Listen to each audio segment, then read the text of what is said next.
source, and today I'll be talking about indices. So when we talk about indices, what is the first thing you need to know about indices? The first thing you need to know about indices is that indices is the plural form of the word index. So when you hear index, index is the singular, while indices is the what? Is the plural. Are we following now? Alright. So how do you express indices? If I have a raised to power x, this a is known as the what? The power. This a is known as the what? The power. And this is known as the what? The base. You can also call this power exponent. You can call it exponent, and you can also call it index. Are you seeing that now? So this x can be called power. It can also be called index. But this a, we call it the base. We call it what? The base. So how do you express indices? If I have something like 2 raised to power 3, some students say 2 raised to power 3 is 2 times 3. But no, that is a wrong expression. 2 raised to power 3 is not 2 times 3. This is wrong. 2 raised to power 3 simply means 2 in 3 places, which give us what? 8. Are we following now? So what if I have something like 3 raised to power 2? Will I say 3 raised to power 2 is 3 times 2? No. I will say 3 raised to power 2 is 3 times 3. That is 3 in 2 places. Are we following that now? So this will be what? 9. Are we following now? Alright. So now we have what we call the rules of indices. We have what we call the rules of indices, or laws of indices. We call it the laws of indices. Some can call it rules of indices, but I decided to call it the laws of indices. So the first law states that the first law is the multiplication law. The first law is the what? The multiplication law.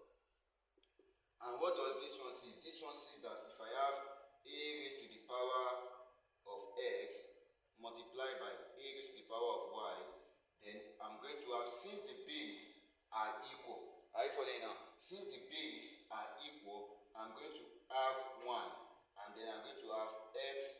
This multiplication will turn to what? Addition, and I will have what? Y. Are you seeing that now? So once they have the same base, you pick one, and then you add the power. So let's say an example of that. Let's say I have 2 raised to power 2 times 2 raised to power 3. What would that be? Since they have the same base, that will give me what? 2 raised to power what? 2 plus what? 3. And that will give me 2 raised to power 5, which is the same thing as what? 32. 2 raised to power 5 is 2 times 2, 4. 4 times 2, 8. 8 times 2, 16. 16 times 2, 32. 2 in 5 places will give you 32. Alright. So the second law is the division law. The division law. So what does this one say? This one says that if I have a raised to power x all over a raised to power y, since they have the same base, it's going to be what? I will choose 1. I say that then I will have what? X. This division sign will become what? Minus, then what? The power here, which is what? Y. Are we following that now? So this will be what? A raised to power minus y. So you have to note, in indices, multiplication turns to what? Addition, while division turns to what? Subtraction. Multiplication turns to addition, division turns to what? Subtraction. So let's say an example under this division law. So let's say I have something like 5 raised to power 3 over 5 raised to power 2. This will give me what? 5 raised to power what? 3 minus 2. Which will give me what? 5 raised to power 1. And 5 raised to power 1 is what? 5. Are you seeing that now? But you know, in normal mathematics, you are going to see that 5 raised to power 3 is 5 times 5 times 5 over 5 raised to power 2 is what? 5 times 5. And you can see 5 here 1, 5 here 1. 5 here 1, 5 here 1. What do you have? 5 over 1, which is the same thing as what? 5. You can see that our answer here and our answer here are equal. So that is why the rules are there to make your work much more easier. Alright, so I'm going to give it 30 seconds calm down, look at this, and if you have any question, quickly ask your question now. Alright. In absence of question, let's go to the third law. The third law is what I call the unit law. The unit what? Law. I decided to call this the unit law. And what does this is? This is anything raised to power 1 is that thing. Say after me, say anything raised to power 1 is that thing. Anything raised to power 1 is that thing. That means if I have 5 raised to power 1, my answer is what? 5. If I have 10 raised to power 1, my answer is what? 10. etc. Are we following that now? The number 4 is what I call the zero index law. Zero index law.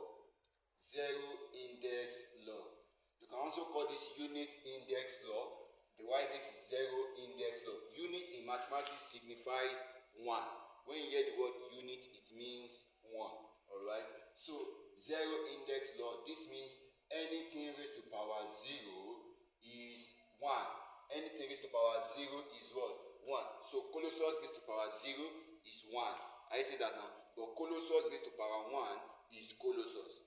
Are you seeing that now? Your name raised to power 1 is your name, while your name raised to power 0 is 1. Are you following now? So let's see an example under this. Let's say I have 5 raised to power 3 divided by 5 raised to power 3. You know, this should be what? 5 raised to power what? 3. Division turn to what? Minus 3. Are you seeing that now? And that gives what? 5 raised to power what? 0, which is what? 1. But you see, in normal mathematics, you are going to say 5 raised to power 3 is what? 5 raised to power, you are going to say 5 raised to power 3 is what? 5 times 5 times 5 over what? 5 times 5 times 5. And that will give us what? 5 here 1, 5 here 1, 5 here 1, 5 here 1, 5 here 1, 5 here 1, which is 1 over 1. And 1 over 1 is what? 1. You can see that the law makes it much more easier. That is why the laws are there, to make your work much more easier. Alright. So now let's see the fifth law. The fifth law is what we call the fractional index law. Fractional index law. Fractional index law. From the word fractional, it means it's carrying a fraction. That means if I have a raised to power x over y, a raised to power x over y. Now look at what you are going to have. This x, this y, you will have a square root like this. This y will come into the roots. Are you seeing that now? And then this a will be inside, and then x will become the power. Are you seeing that again? Let me repeat that. You will have a square root, and then y will be here, x will be at the power, and then a will be the root you are going to find. So let's see an example. Let's say I have 8 raised to power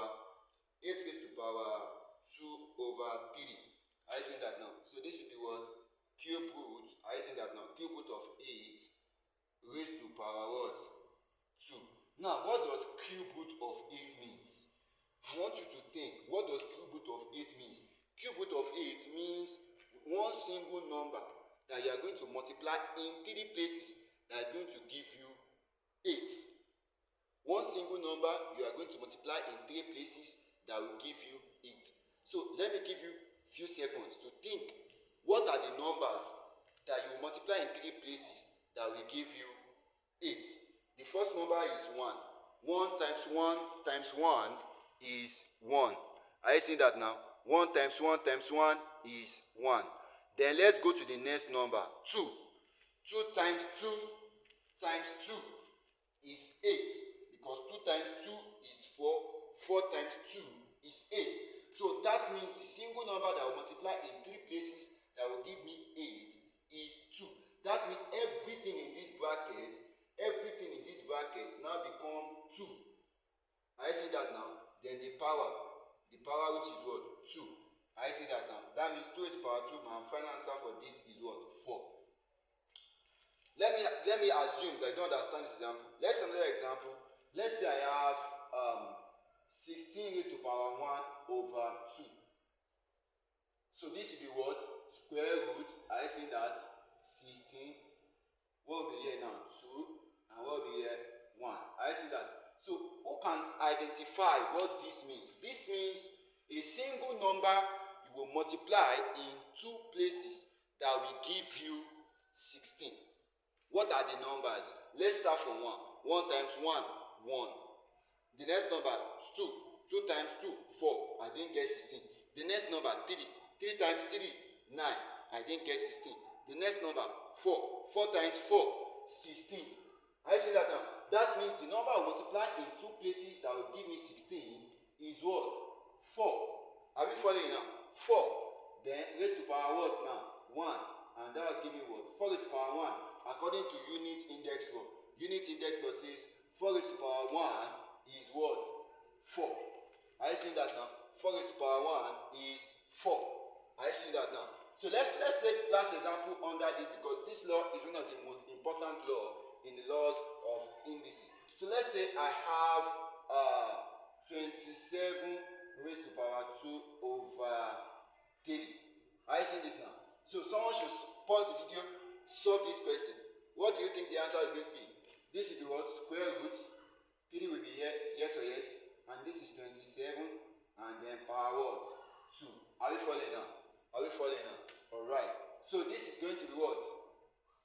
Numbers you multiply in 3 places that will give you 27. Let's start from 1. 1 times 1 times 1, 1. 2 times 2 times 2, 8. 3 times 3, 9. 9 times 3, 27. So that means the number you're going to multiply in 3 places that will give you 27 is 3. Are you seeing that now? So that means here I'm going to have what? 3 raised to power what now? 2. And 3 raised to power 2 is what? 9. Are we following now? Are we following? Alright. So now let's go to the 6th law. The 6th law is what we call negative index law. Negative index law. Now, what does negative index law say? From the word negative index, it means it is carrying a power that is having negative. Are we following now? So that means if I have something like a raised to power minus x, is going to be what? This minus here, this minus will turn to 1 over a raised to power what is remaining here? X. Are we following now? A raised to power what now? X. That means if I have something like 1 over a raised to power x, I can also write it as what? A raised to power minus x. Let's cite an example. Let's say I have 5 raised to power 2 over what now? 5 raised to power 3. Are you seeing this now? So what would this be? This will be what? 5 raised to power what? Because they have the same base. Are you seeing now? The same base. So that will be 5 raised to power 2 minus what? 3. And 2 minus 3 is minus 1. Are you seeing that now? Minus 1. So what would that be? Applying this law, this minus will turn to what? 1 over. Are you seeing that now? Minus turn to what? 1 over. Then I'm going to have what? 5 raised to power 1, which is the same thing as what? 1 over 5. Because 5 raised to power 1, according to our unit index law, is 5. Are you seeing that now? Alright. So, you know, if you want to do this normally, you are going to say 5 raised to power 2 is what? 5 times 5. And then 5 raised to power 3 is what? 5 times 5 times 5. And 5 here 1, 5 here 1. 5 here 1, 5 here 1. And that will give me what? 1 over 5. You can see that we have the same answer. Alright. So, this is the first law, which is the multiplication law. This is the second one, which is the what? The division law. This is the third, which is the unit index law.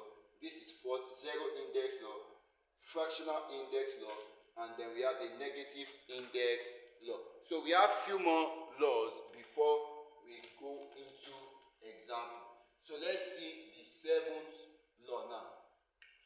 The 7th law. This is called the power law. Somebody say power. This is called the power index law. Power index law now. Are you seeing that now? Now this one means if I have a raised to power x and it is not having another power. Now this law is also one of the most important law you must know in indices, because this this law we are going to be we are going to be using this law when we are talking about the indical equation, and we are going to be using it when we talk about the quadratic indical equation. Alright? So what do you do in cases like this? This from Bodmas says bracket means multiplication. So that means I'm going to have a raised to power what? X multiplied by what? Y. And that will give me what? A raised to power what? X, Y. Are you seeing that now? Now, let's say example. Let's say I have 2 raised to power 2 into 3. This will now be what? 2 raised to power 2 times 3. And that will give me what? 2 raised to power what? 6. Are you seeing that now? Now, you know that 2 raised to power 2 in 3 places. This is the same. Normally, this means 2 raised to power 2 times 2 raised to power 2 times 2 raised to power 2. Yes and yes. You know this is what power 3 means. This thing inside this bracket in 3 places. This is what it means. And if you also apply this our first law, the same base. Are you seeing that now? Then you do what? Add the power. So this will be 2 plus 2 plus 2. And that will still give us 2 raised to power what? That will still give us 2 raised to power 6. So you can see that we have the same thing. Are we following now? You can see we have the same thing. Alright? I hope you are having a good time in this class. Alright? So, another one still under this law is this one. We have a raised to power a over, let's say we have a over b raised to power x. This one I choose to call it the twins law. The twins law. That means whatever happened to the first must happen to the second. That means A will take his own power and B will also take his own power. And that is the answer. So that means if I have an example like 2 over 3 all raised to power 2, that will give me what? 2 raised to power 2 raised to power 2 over what? 3 raised to power 2, which will give me what? 4 over 9. Are you seeing that now? Alright, so now let's see the last law. Let's see the last law for now. The last law, still under this, says if I have a b raised to power x, a will take his own power, b will also take his own power. So that means that we have a raised to power x and b raised to power x. Now this one only works with when you have number and letter. That means if I have something like 2xy raised to power 5, it will be what? 2 raised to power 5, x raised to power 5, y raised to power what? 5. And 2 raised to power 5, 2 times 2, 4, 4 times 2, 8, 8 times 2, 16, 16 times 2, 32, x raised to power 5, y raised to power 5. Alright? So these are the laws of indices. So in the next class now, we are going to be looking at solved example on indices. That is where we are going to be using all these laws to solve examples. Alright, so if you have questions, feel free to ask.